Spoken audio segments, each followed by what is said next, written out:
Hello friends, आज की video में हम देखेंगे इकोनॉमिक्स पेपर 2 का मॉक टेस्ट नंबर 2। इससे पहले हमने मॉक टेस्ट और प्रैक्टिस सेट टॉपिक वाइज कर रखा है जो आपके एग्जाम के दृष्टिकोण से काफ़ी अत्यंत महत्वपूर्ण है। अगर आपने वो वीडियो नहीं देखा तो आप जाकर वीडियो के प्लेलिस्ट में चेकआउट कर सकते हैं। और आप लोग के लिए विशेष ऑफर लाया गया है। आपको 30 प्रैक्टिस सेट टॉपिक वाइज आपको दिया जा रहा है सिर्फ 101 रुपये में।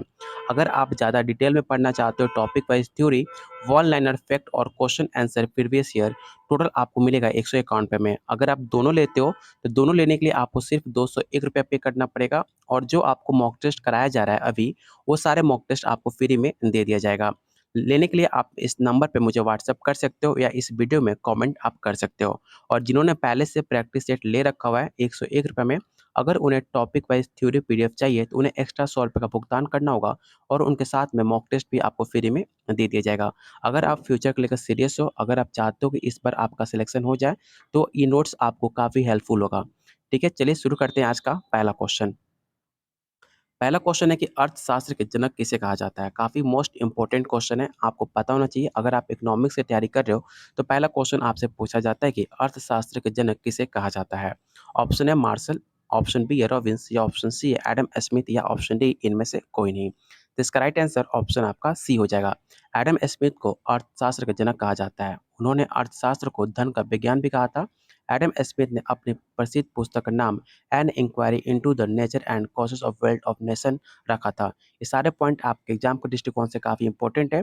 और जितने आपको प्रैक्टिस सेट और मॉक टेस्ट मिलेंगे, सारे आपको व्याख्या के साथ आपको दिया जाएगा, जो आपके एग्जाम में काफ़ी महत्वपूर्ण रोल निभाएंगे। तो ऑप्शन सी आपका राइट आंसर हो जाएगा। यदि मांग वक्र दाहिनी और विवर्तित होती है तो क्या दर्शाता है, आपको बताना है।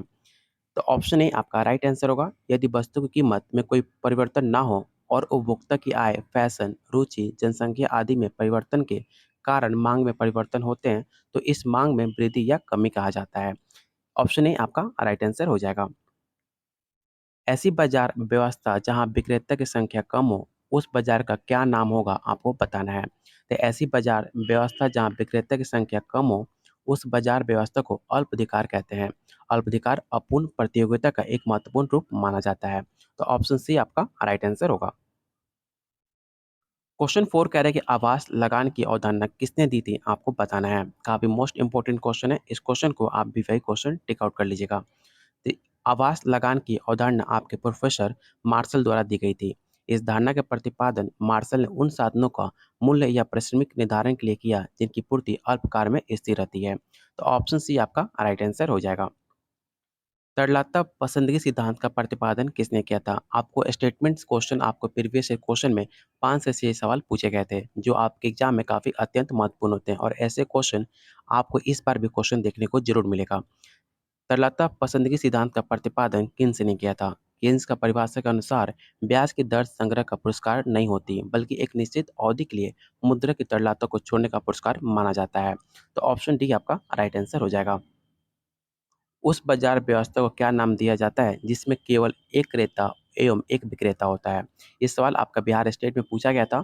तो ऑप्शन आपका डी राइट आंसर हो जाएगा। उसे हम द्विपक्षीय अधिकार के नाम से जानते हैं। क्वेश्चन 7 कह रहा है कि लाभ का अनिश्चितता का सिद्धांत किसके द्वारा प्रतिपादित किया गया था? लाभ का अनिश्चितता का सिद्धांत आपके प्रोफेसर नाइट द्वारा प्रतिपादित किया गया था, जिसने अपनी पुस्तक रिस्क अनसर्टेनिटी एंड प्रॉफिट में विस्तृत रूप से इसका प्रतिपादन का व्याख्या किया था। तो ऑप्शन सी आपका राइट आंसर होगा, नाइट द्वारा।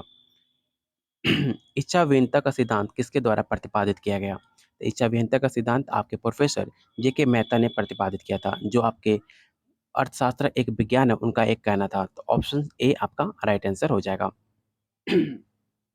यदि मांग वक्र एक्स अक्ष से समांतर हो तो करापात क्या होगा, आपको बताना। और इस क्वेश्चन को आप विवेक क्वेश्चन टिक आउट कर लीजिएगा।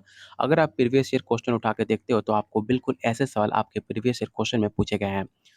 यदि मांग वक्र एक्स अक्ष के समांतर अर्थात पुन्यता लोचदार हो और उसका भार संपूर्ण रूप से विक्रेता को ही सहन करना हो, क्योंकि इस कर का भार बराबर मूल्य बढ़ाने का उस वस्तु की मांग वक्र कम होने की संभावना हो जाती है। तो ऑप्शन सी आपका राइट आंसर हो जाएगा। जितनी ज़्यादा मांग बेलोचदार होगी उतना ही आपका करपात क्या होगा, आपको बताना है। तो इसका राइट आंसर ऑप्शन आपका बी हो जाएगा। प्रकट अधिमान सिद्धांत के प्रतिपादक कौन थे? मार्शल, हिग्स, एडम स्मिथ या ऑप्शन डी है सैमुएल्सन। इसका राइट आंसर ऑप्शन आपका डी हो जाएगा। क्वेश्चन 12 कह रहा है कि गॉसियन का प्रथम नियम क्या था? काफ़ी मोस्ट इंपोर्टेंट क्वेश्चन है। इस क्वेश्चन को आप विवेक क्वेश्चन टेक आउट कर लीजिएगा। और याद रखिएगा सीमांत उपयोगिता का हस्त नियम उपभोग का एक अत्यंत ही महत्वपूर्ण सिद्धांत माना जाता है। इस सिद्धांत का प्रतिपादन सर्वप्रथम फ्रेंच अर्थशास्त्री गॉसियन ने किया था। तो ऑप्शन डी आपका राइट आंसर हो जाएगा। अधिमान सिद्धांत के निम्न मान्यताओं पर आधारित है। तो प्रोफेसर सैमुएल्सन ने दृढ़ अथवा उद्दीपित अधिमान सिद्धांत का संबंध क्रमबद्धता का अभिप्राय यह है कि उपभोक्ता के अधिमान क्रम के विभिन्न संयोगों से निश्चित क्रम माना जाता है। तो ऑप्शन डी आपका राइट आंसर हो जाएगा। जब कुल उपयोगिता बढ़ेगी तब सीमांत उपयोगिता क्या होगा आपको बताना है। तो ऋणात्मक होगी और घट भी जाती है। तो ऑप्शन बी आपका राइट आंसर हो जाएगा। मांग की लोच क्या दर्शाता है? काफ़ी मोस्ट इंपोर्टेंट क्वेश्चन है और आपको बताना है कि मांग की लोच क्या दर्शाता है। तो मांग की लोच आपकी मात्रा में होने वाली परिवर्तन दर को दर्शाता है। तो ऑप्शन बी आपका राइट आंसर हो जाएगा। क्वेश्चन 16 कह रहे हैं कि निम्न में किस बाजार व्यवस्था में वस्तु विभेद का संभव माना जाता है? वस्तु विभेद एकाधिकारत्मक प्रतियोगिता का संभव माना जाता है जो आपका एकाधिकारात्मक प्रतियोगिता या अपूर्ण प्रतियोगिता का महत्वपूर्ण विशेषता है। तो ऑप्शन बी आपका राइट आंसर होगा। स्फटिक अंतराल की अवधारणा किसने दी थी? आपको बताना है। काफ़ी इंपॉर्टेंट आपकी अवधारणा है और आपके एग्जाम में काफ़ी हेल्पफुल होगा। ये क्वेश्चन काफ़ी इंपॉर्टेंट है। इसे विवेक क्वेश्चन टिक आउट कर लीजिएगा। और इसका राइट आंसर ऑप्शन आपका डी होगा। स्फटिक अंतराल की अवधारणा किन्स द्वारा दी गई थी?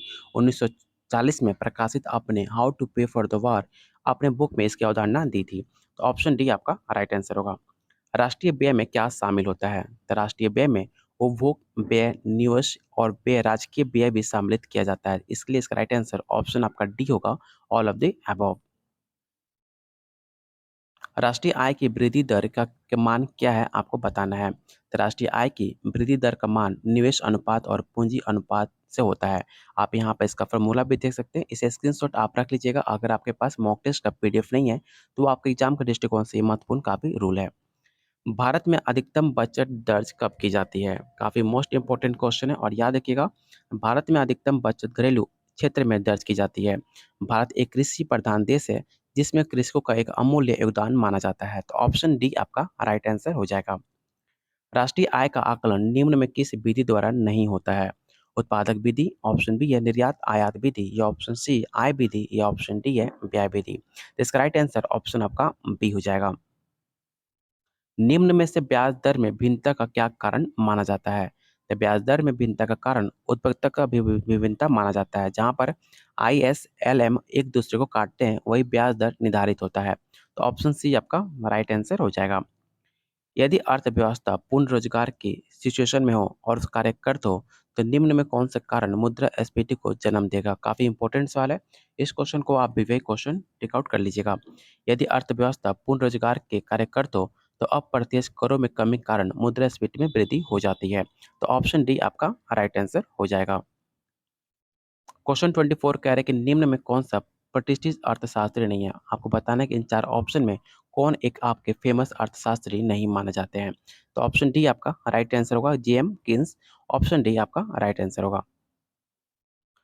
अगला क्वेश्चन आपको सूची 1 और सूची 2 को सही मिलान करना है। आपको बताना है कि इसका राइट आंसर क्या हो जाएगा। तो यहाँ पर आप देख सकते हैं यहाँ पे आपको सही सुमेलित करके दिया गया है। इसका स्क्रीनशॉट आप जरूर रख लीजिएगा। आपके एग्जाम के दृष्टिकोण से काफी अत्यंत महत्वपूर्ण है। अगला क्वेश्चन आपके मौद्रिक अर्थशास्त्र से रहेगा।